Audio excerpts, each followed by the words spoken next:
देख रहे हैं हमको, जो ये सोचते हैं कि मनीष कश्यप आने के बाद तहलका मचाने वाले हैं, वो खुश रहें। मनीष कश्यप बहुत जल्दी आएंगे और तहलका पहले से अधिक मचने वाला है बिहार में। इसलिए यूथ के लिए ये बहुत बड़ा मैसेज है कि मनीष आएंगे और पूरा यूथ जम के हम लोग दिवाली फिर से मनाएंगे एक बार।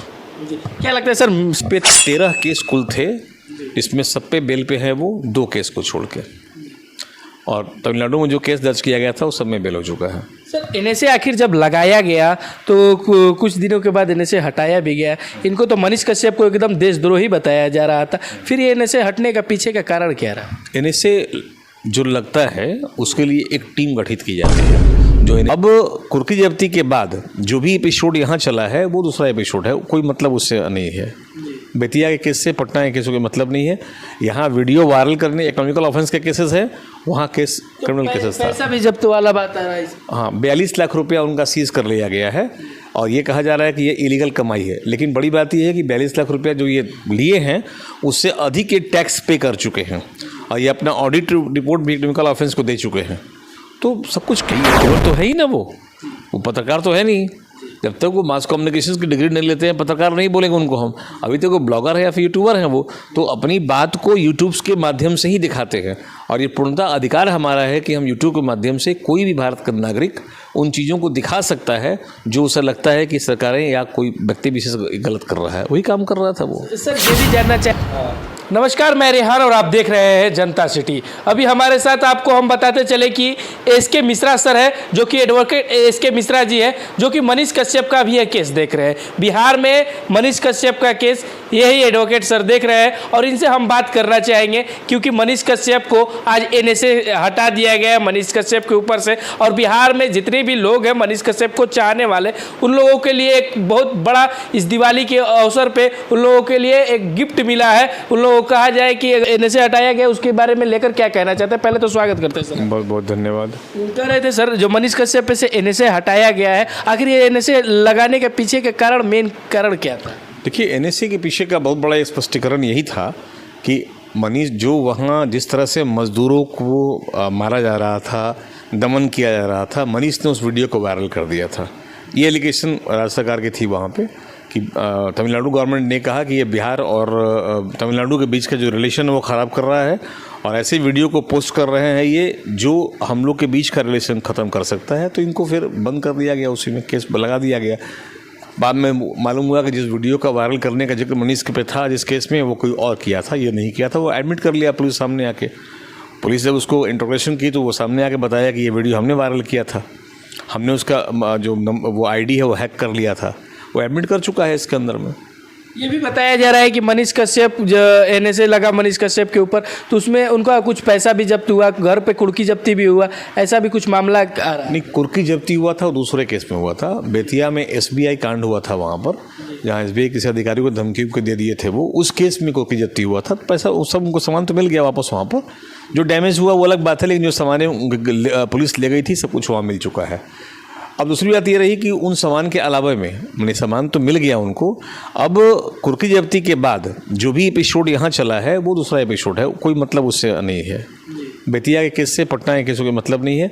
यहाँ वीडियो वायरल करने इकोनॉमिकल ऑफेंस के केसेस है, वहाँ केस क्रिमिनल केसेस था। पैसा भी जब्त वाला बात आ रहा है। हाँ, 42 लाख रुपया उनका सीज कर लिया गया है और ये कहा जा रहा है कि ये इलीगल कमाई है। लेकिन बड़ी बात ये है कि 42 लाख रुपया जो ये लिए हैं उससे अधिक ये टैक्स पे कर चुके हैं और ये अपना ऑडिट रिपोर्ट भी क्रिमिनल ऑफेंस को दे चुके हैं। तो सब कुछ क्लियर है, इसलिए कोई केस बनता नहीं है। क्या लगता है कि सर मनीष कश्यप को कब तक रिहाई मिल जाएगी? उम्मीद है कि एक्समस हम लोग साथ मनाएंगे जी। सारे बिहार के हिंदू मुस्लिम जितने हम लोग हैं एक साथ मनीष का स्वागत करेंगे बैठ के हम लोग वहाँ पर। एक्समस तक मनीष बाहर रहेगा जी। ये भी लगता है कि सर कहीं ना कहीं ये बताया जा रहा है कि मनीष कश्यप पर कुल अभी कितने केसेस होंगे?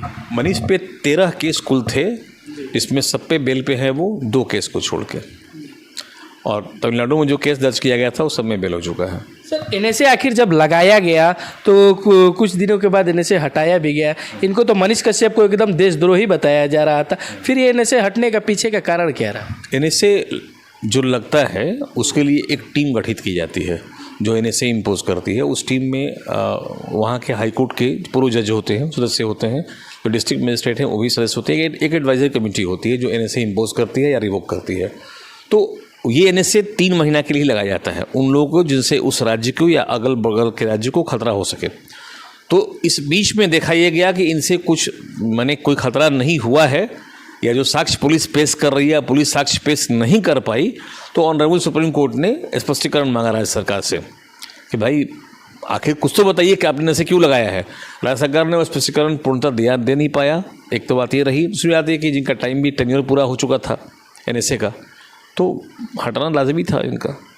मनीष कश्यप को बार बार यूट्यूबर कह के बुलाया जाता है, इसके पीछे का कारण क्या रहा? भाई यूट्यूबर तो है ही ना, वो पत्रकार तो है नहीं।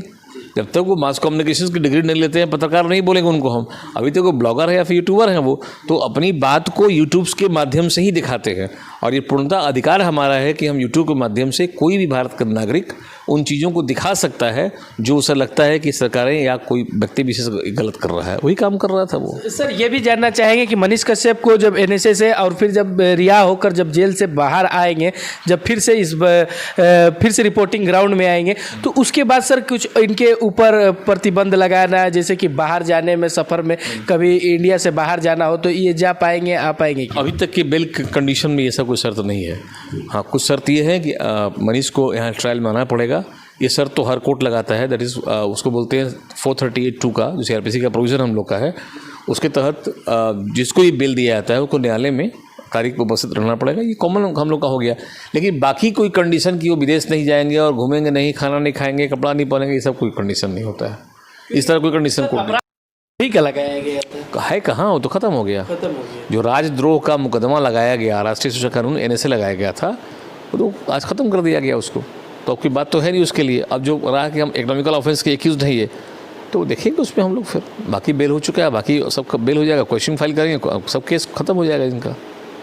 ये क्या कहना उनके लिए क्या कहना चाहेंगे जो मनीष कश्यप का बहुत बेसब्री से इंतजार कर रहे हैं कि आएंगे ग्राउंड में तहलका मचाएंगे, उन लोगों के लिए क्या कहें? जितने भी दर्शक देख रहे हैं हमको, जो ये सोचते हैं कि मनीष कश्यप आने के बाद तहलका मचाने वाले हैं, वो खुश रहें। मनीष कश्यप बहुत जल्दी आएंगे और तहलका पहले से अधिक मचने वाला है बिहार में। इसलिए यूथ के लिए ये बहुत बड़ा मैसेज है कि मनीष आएंगे और पूरा यूथ जम के हम लोग दिवाली फिर से मनाएंगे एक बार। क्या लगता है सर, सिस्टम बदल जाएगा? अब ये कहना तो मुश्किल है। मनीष किसी के बारे में प्रेडिक्शन करना, भविष्यवाणी करनी गलत होती है कि वो आदमी निकलने के बाद क्या काम करेगा। हाँ, लेकिन ये है कि जो कॉन्फिडेंस लेवल मनीष का पहले था उससे दोगुना कॉन्फिडेंस अब हो गया है जेल में रहने के बाद। बहुत सिंपल सी बात है। तो देख सकते थे अभी हमारे साथ एसके मिश्रा सर थे, और जिनका कहना है कि ये पटना के जाने माने एडवोकेट है। और ये हम बताते चले कि जिस तरह से मनीष कश्यप का केस देख रहे हैं, और मनीष कश्यप के केस में अभी देख सकते हैं कि बहुत जल्दी, जिस तरह सर ने बताया कि बहुत जल्दी दिसंबर तक मनीष कश्यप हम लोगों के साथ होंगे और बिहार वासियों के साथ होंगे। आपको जिस तरह मनीष कश्यप को देशद्रोही बताया गया और देशद्रोही बताने के बाद एनएसए उन पे लगाया गया था, बहुत सारे लोगों का टिप्पणी आ रहे थे कि मनीष कश्यप देशद्रोही है। अगर मनीष कश्यप देशद्रोही है तो आप उन टिप्पणी करने वाले आप कौन होते हैं? ये तो कोर्ट आज डिसाइड कर दिया, अब आपका क्या होगा? तब तक के लिए इतना ही। बने रहिए हमारे साथ, देख रहे थे जनता सिटी। धन्यवाद।